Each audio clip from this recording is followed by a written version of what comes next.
For the third time in 7 months, Brazilian businessman Cassiano Baldasso had to remove wheelbarrows of mud from his home in Mussum, a small town 90 miles upriver from Porto Alegre. The ongoing flooding in southern Brazil is forcing some of the 500,000 displaced residents to consider uprooting their lives to higher grounds. The catastrophe could become one of Brazil's biggest cases of climate migration in recent history. During the first flood, I opened the house, looked, closed, and left. I went from there to my father's house, crying. I've never cried in my life, never, for anything. This time I cried. Your whole life is there, the 50 years I worked are there, and all the comfort I could give myself is there.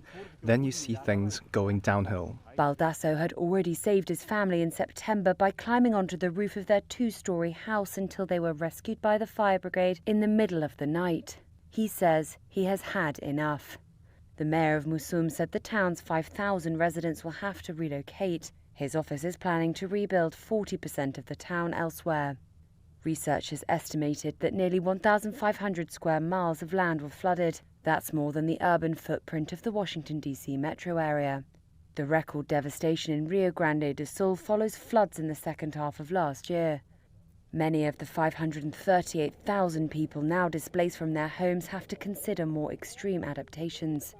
Mari Venacio's house was swept away and she lost everything. This month, the rented house she had moved had flooded up to 5 feet deep. She fears it is time to leave Mussum. My God, I'm going to be very honest with you. I think that in the future, Mussum will become a river because this flood took a lot of land, left a lot of sand, and took a lot of trees. So really, I think that it will be difficult to live here. The location of southern Brazil at the meeting point of tropical and polar currents has caused more frequent severe droughts and heavy rains as a result of climate change, according to scientists.